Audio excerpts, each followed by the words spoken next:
So we're talking about solar energy today by me, Eli Marcotte, and Randon Fukuoka. Okay, so what is solar energy? So solar PV energy, PV stands for photovoltaic,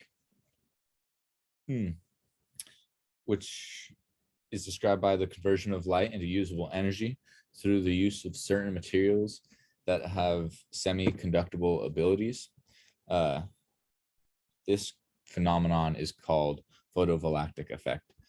So solar panels generate electricity when a photon of light hits the PV material and releases an electron, which an electron is the essence of electricity.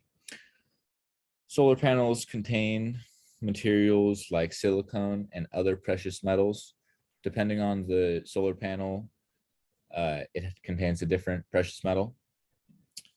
They contain other technologies to harness the energy and disperse it amongst the power grid or an individual house. Okay, so solar energy is a broad topic. There's a difference between PV solar and solar thermal, where PV solar generates electricity, whereas solar thermal uses heat from the sun to heat liquids or burn things. Here is a diagram of how solar works. So the solar rays hit the solar panels, and then from the solar panels, the electricity goes down into a control device where it changes the electricity into a usable form for the house.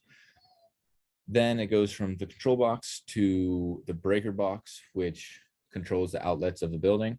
And then from there, it goes to whatever outlet and the device that is taking the electricity. Okay, so there are two types of solar panels, monocrystalline and polycrystalline solar panels. Monocrystalline solar panels use a single silicone crystal and are black colored. Their conversion efficiency is 17 to 22% solar energy to electricity conversion efficient. Due to this high efficiency, it has a high cost of manufacturing and installation. Polycrystalline solar panels use multiple silicone crystalline crystals melted together. They are a blue tint. They have slightly less efficient rates at 13% to 16% solar energy to electricity conversion efficiency. Due to that lower rate, it's a lower cost of manufacturing and installation. Installation is at least the equal amount to how much it costs to produce the solar panels themselves. Okay, so global PV cell production and installation capacity. So due to in 2021, there were $52 billion invested in solar, and in 2021 or in 2020 there was 52 billion, and in 2021 there's 108.76 billion. The compound annual rate is 9.9%, while the market is expected to reach 298 billion in 2025, meaning the compound rate will increase to 13.4%. This accounts for about 3.1% of global electricity generation, the third largest renewable energy source in the world. The world should focus more on renewable energy and less on petroleum and fossil fuels. 70,000 solar panels installed every hour on the globe from 2017 to 2022. Why solar? Well, solar power has become cheaper to purchase and install, and there have become incentives from the government, at least in the United States, like tax deductions and cash payments. Here is a photo of price of solar panels per watt and the price of solar panels, or the global solar panels installed since 1975.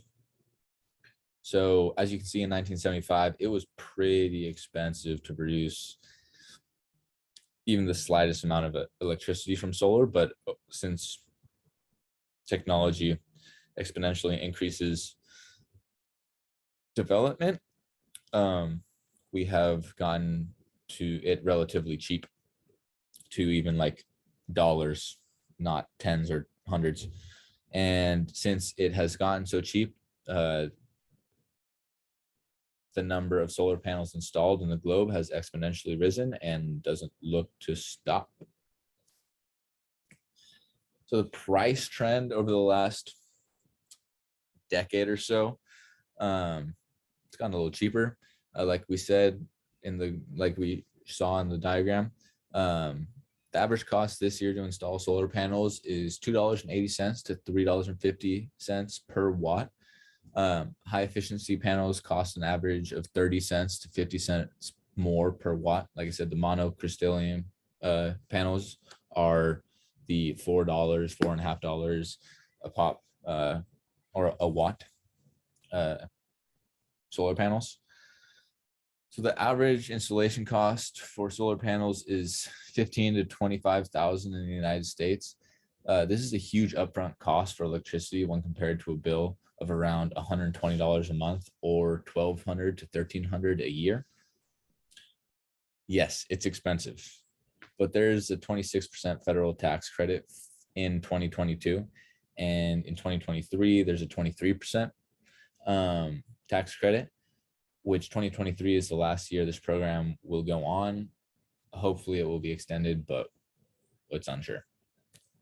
So over the last decade, solar panels have gotten cheaper to make and produce, but COVID halted that last year with supply chain issues and many other economical struggles to overcome. Getting the materials and producing them has increased in difficulty due to supply chain issues and lack of workers. Eventually, prices will start to decline when the rest of the economy starts looking better and we get out of this recession. Hi everyone, my name is Randon Fukuoka. I'm in the same group as Eli presenting on solar power, and I'm continuing the presentation. I would like to start off with discussing the large-scale utility usage of solar power. So one is of course, solar power plants, as you can see in the picture, two at the top right. It's the largest scale of solar projects, and it's sized anywhere from 1 to 5 megawatts. And these solar panels spans multiple acres of land. As you can see in the picture, you really can't even see where the solar panels end. And they are usually ground-mounted arrays. And many of these farms have solar trackers to maximize energy production. That's just simply because usually solar panels are just stationary, and if the sun's not directly on it, it kind of just reduces the overall efficiency of the panels. So the electricity produced from these farms are either sold to wholesale utility buyers through a PPA or a power purchase agreement, or in most cases, these are owned by electric utility companies. And these, or the electricity that are produced from these plants are then sold to residential and commercial properties. Next, I would like to continue into the types of solar panels these farms usually have. And these two usually are the CPT or CSP. So I would like to start off with the CPT, which is the concentrated photovoltaics. These are similar to the solar panels on our houses, but they're on a much larger scale. As you saw on the previous slide, and on this side, it's on the right side. And these just simply feed energy directly to the grid or stored for later use. Storage is usually, for later use, or when it turns nighttime, when there's no sun to produce electricity, they would use that electricity stored to then sell to, customers. Next is the concentrated solar power, or like I mentioned, the CSP. These use mirrors to focus solar energy to produce high temperatures, and the rays that are produced from this are used to spin the turbine, which creates electricity. And some of these are the parabolic dishes, power towers, and parabolic troughs. In the picture to the left, that is one of these CSPs. So I would like to wrap this discussion off with the relevance solar panels has in Hawaii. So Hawaii is one of the leading states in solar energy. Overall, we invested around pretty much $4 billion in solar projects. And the electricity produced from these farms really account for 17% of the state's total electricity usage. And also, Hawaii incentivizes people to, install solar panels at the state level. There's the renewable energy technology income tax credit. It's a long word, but it's RETITC. And this gives Hawaii residents a 35% tax break on residential solar installations. Kind of similar to how for a while, if you bought an electric car, you would get like a break on your tax or tax break just to incentivize going more green. Next is the Green Money Saver or GEMS on-bill program. And this is just further finance, or this is just to finance or financial assistance for low to moderate income citizens or renters who want to install their houses to, eventually rent out. At the local level, so Honolulu, they have property tax exemptions and cash payments for installing solar batteries. I think that one's actually quite cool. So hopefully the cash payments, I didn't really look too in depth, but hopefully it covers all, if not some of the installation costs. And this really ties into Hawaii because as a state, we are trying to become carbon neutral by 2045. And, I think, in my opinion, investing in green energy will definitely get us there at a much quicker rate. You could see these efforts everywhere. I know many people have differing opinions on the rail, but that was one of the projects brought forward to reach that carbon neutral goal. Of course, there's congestion, traffics, and just another mode of transportation, but it hopefully their goal is to just reduce overall total carbon emissions just by having an electric way of transportation.